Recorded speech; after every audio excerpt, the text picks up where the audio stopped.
Bonjour, bien-aimés dans le Seigneur. Comme j'ai promis, nous allons faire une étude biblique, euh, une courte étude biblique. Aujourd'hui, nous avons choisi la mobilisation des fonds. Nous parlons beaucoup de projets. Nous avons parlé de projets de développement, des initiatives fondées sur la foi. Et tous ces projets-là ne peuvent se réaliser que lorsque nous avons des fonds. Dans le livre de Wadje, de Samuel, Kouniope, il nous donne des principes que nous pouvons vraiment utiliser en matière de mobilisation des fonds pour des projets chrétiens, pour des projets fondés sur la foi. Parce que avant que je ne vienne, je rentre ici, il y a notre directeur résident qui demande, mais comment on va payer les enseignants ici? Comment les étudiants vont trouver de l'argent pour payer les cours alors que la pauvreté et les conditions de vie sont tellement difficiles? Mais rappelons-nous que lorsque nous avons été dans les églises, nous avons montré, nous avons prêché sur la pauvreté, donc la foi, la pauvreté et l'action. Et nous avons été inspirés par Dieu pour démontrer aux croyants en Jésus-Christ que tout croyant, quand tu as Jésus-Christ, tu es déjà riche.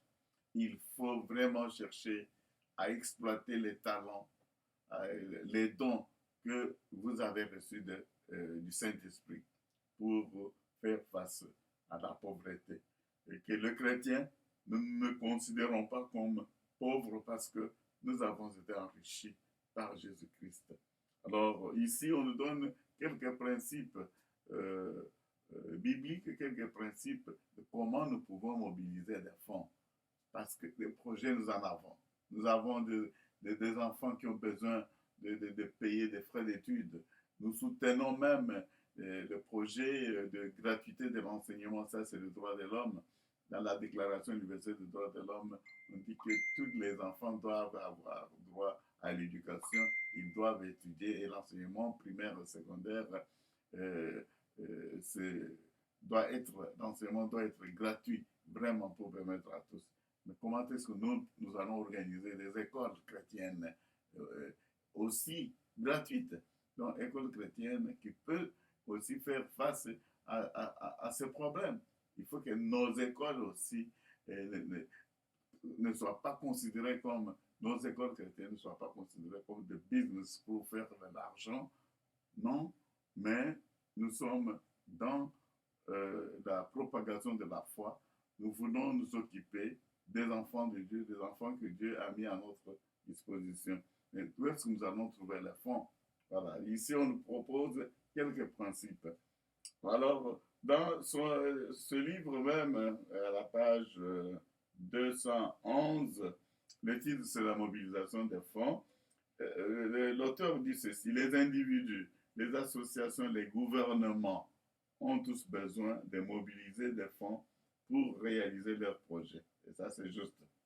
Donc, en deuxième paragraphe, plusieurs options se présentent à celui qui veut mobiliser des fonds pour construire une maison. Il peut soit demander un prêt, soit travailler et épargner de l'argent. Voilà. Demander un prêt, travailler et épargner de l'argent pendant plusieurs années avant de commencer son projet de construction de maison. Il peut également détourner, voilà, c'est ce qui arrive. Il peut également détourner l'argent de son employeur, tromper des personnes naïves ou prendre une arme et commettre un vol à main armée. C'est le cas de la corruption. Et qui dit l'éthique. Voilà. Il y a donc plusieurs options possibles, mais elles ne sont pas toutes justifiables d'un point de vue éthique.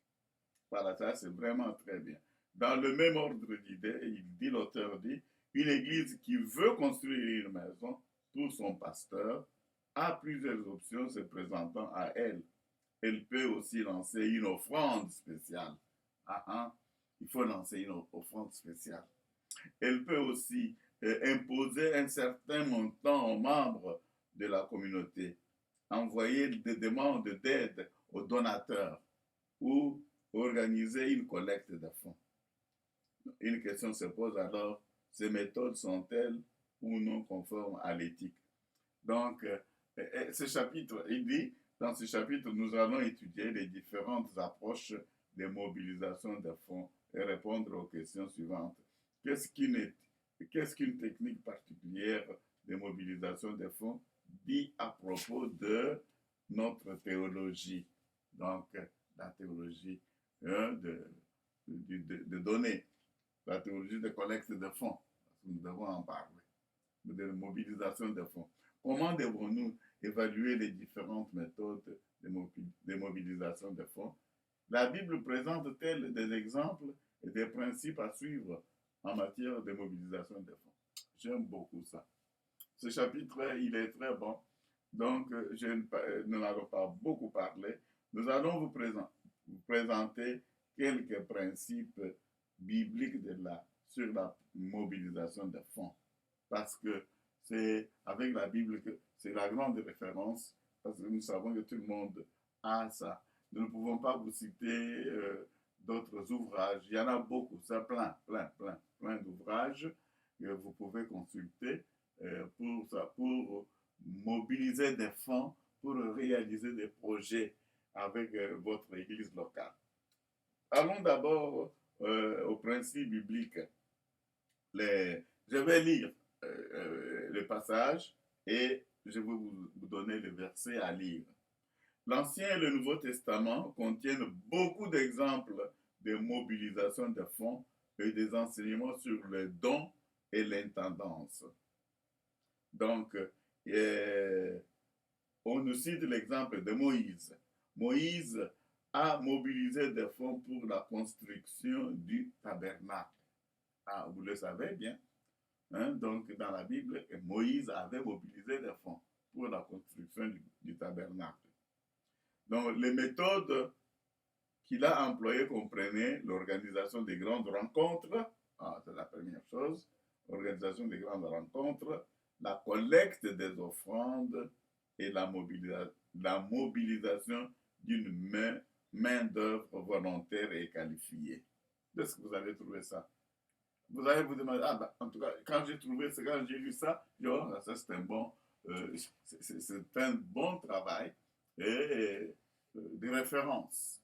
Et nous pouvons l'utiliser. Et à notre université, nous l'avons adopté comme un manuel, un textbook. Nous voulons parce qu'il vient même avec des questions.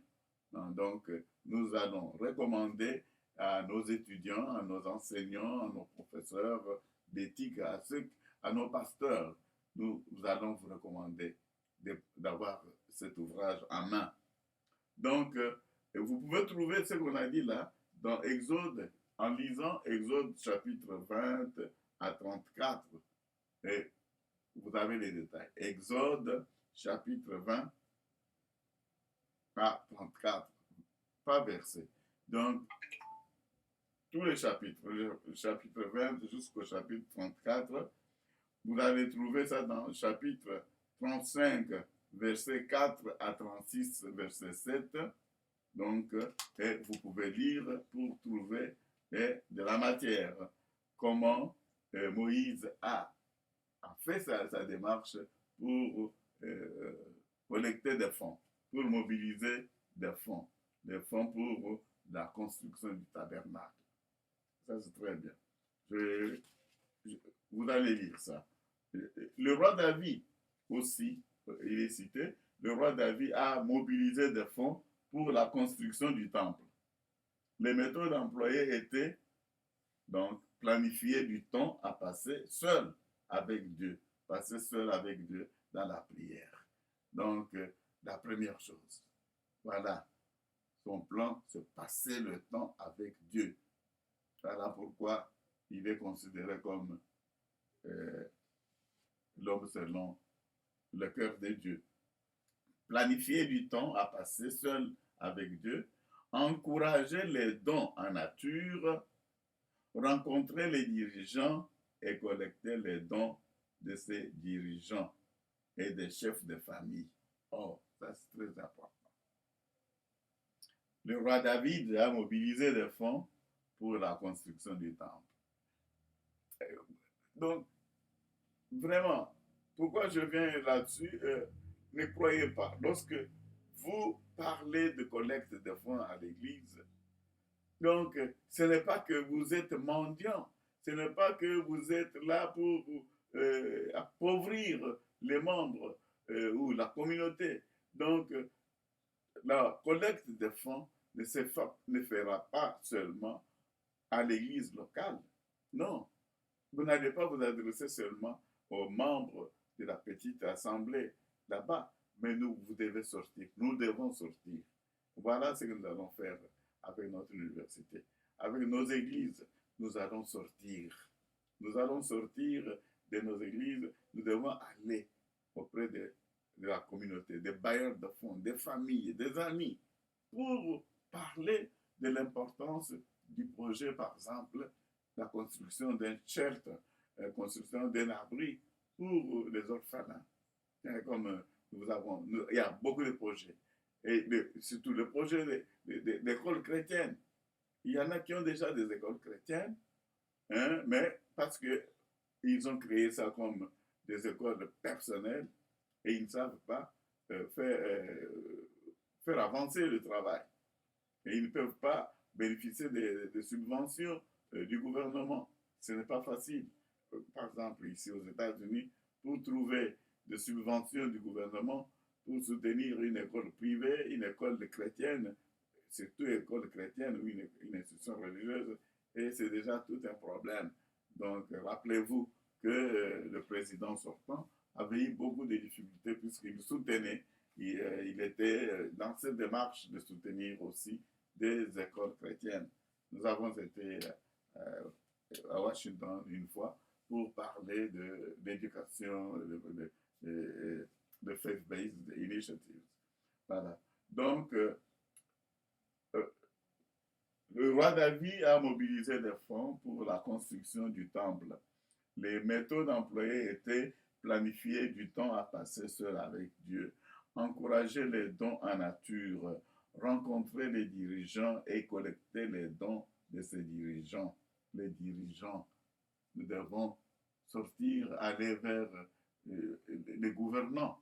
Vous êtes ministre, vous avez aussi, vous voyez la place que peut jouer la générosité, la solidarité.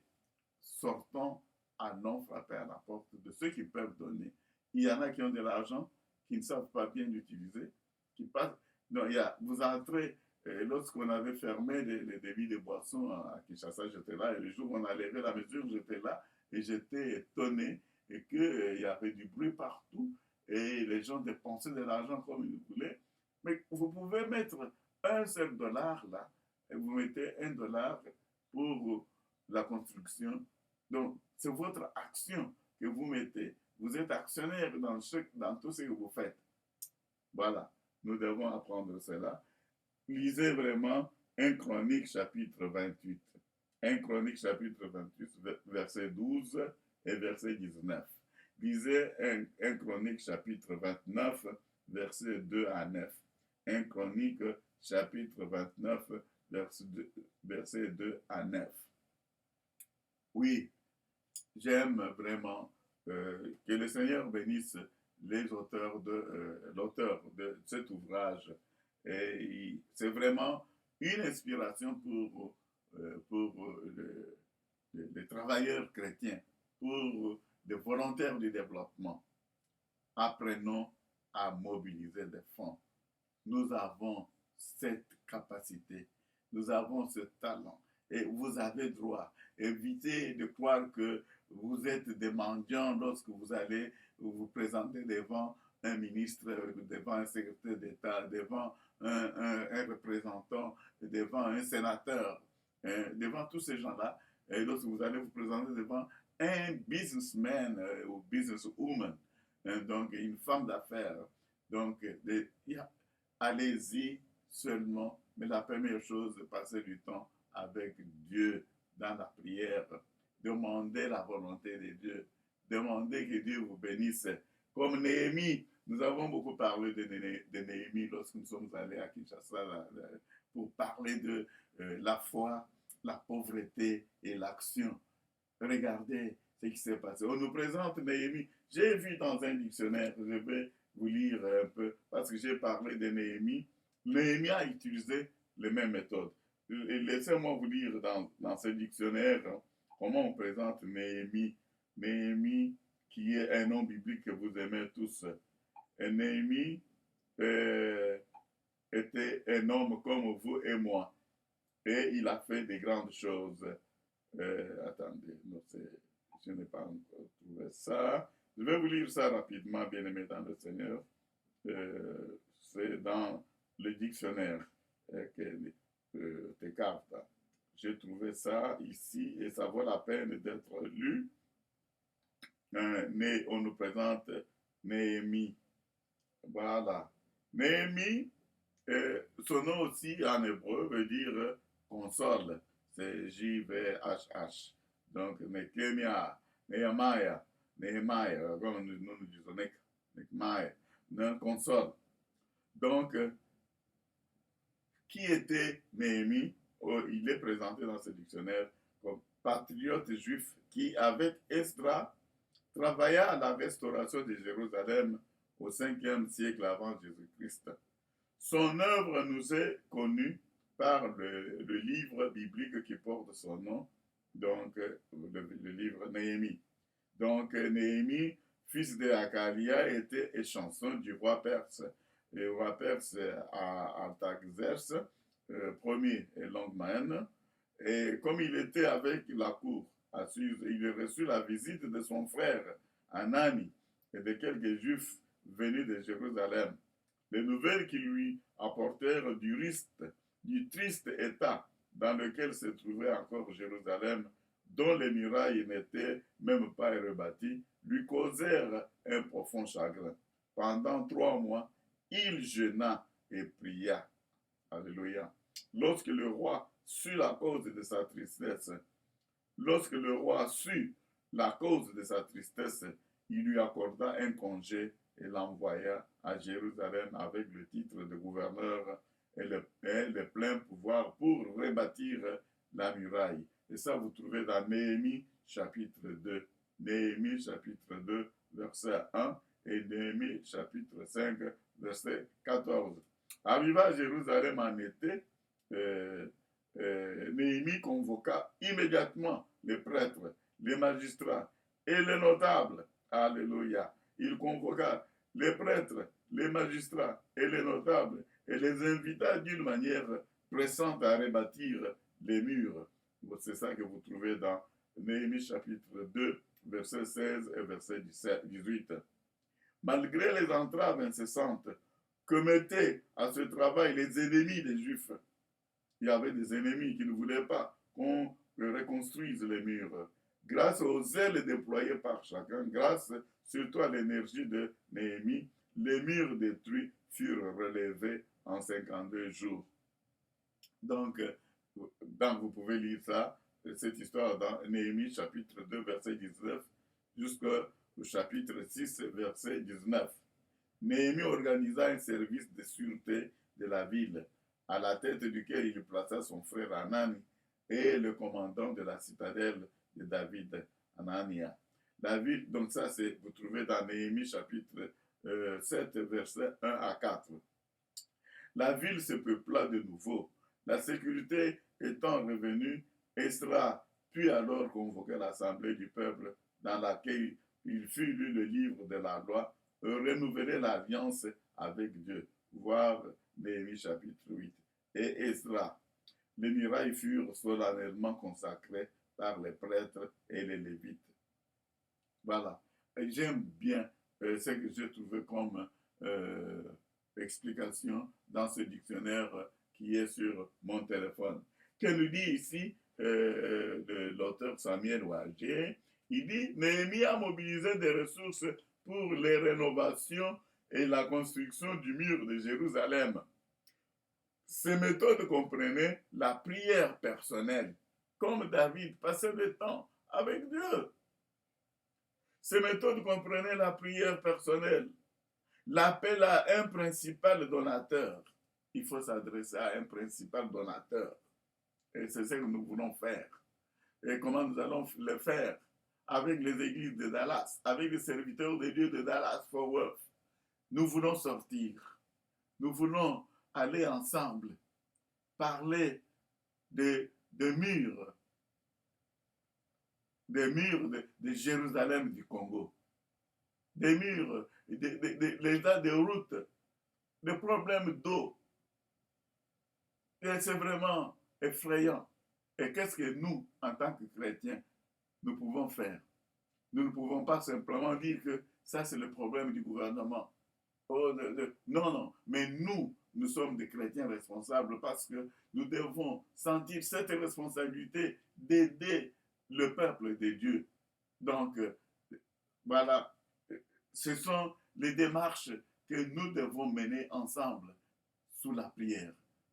Et comme nous le disons avec nos prières, nous disons que la prière ne pourrit jamais. Donc, comme c'est cher à Maman Lina qui dit prière et pour la thé, et voilà, et nous prions toujours et pour la caté. Voilà, ça c'est le vrai terme. Donc, la prière travaille, la prière, prayer works, really. Prayer works, and we have to go ahead and pray and to bring everything to God in prayer. Lay everything down to his feet in prayer. And voilà, Néhémie a mobilisé des ressources pour la rénovation et la reconstruction du mur de Jérusalem. Ces méthodes comprenaient la prière personnelle, l'appel à un principal donateur, une demande d'aide au gouvernement, une planification par le comité exécutif, une rencontre avec les principaux dirigeants, l'appel aux volontaires, des conseils en matière de dettes et d'actions en faveur de réduction des dettes et des salaires. Donc ça, c'est vraiment bien commenté. Donc relisez encore bien Néhémie, le livre de Néhémie et tout ce que je venais de citer ici. Bien aimé, c'est tout ce qu'on pouvait faire aujourd'hui. Aujourd'hui, nous avons voulu parler de quelques principes bibliques pour la mobilisation des fonds. Nous devons mobiliser des fonds, bien-aimés dans le Seigneur. Nous devons travailler pour construire des écoles chrétiennes, pour construire des forages comme les amis du Congo, les églises du Congo ont souhaité qu'on commence par des forages. Comment nous pouvons combattre vraiment ces problèmes, donc l'explosion démographique.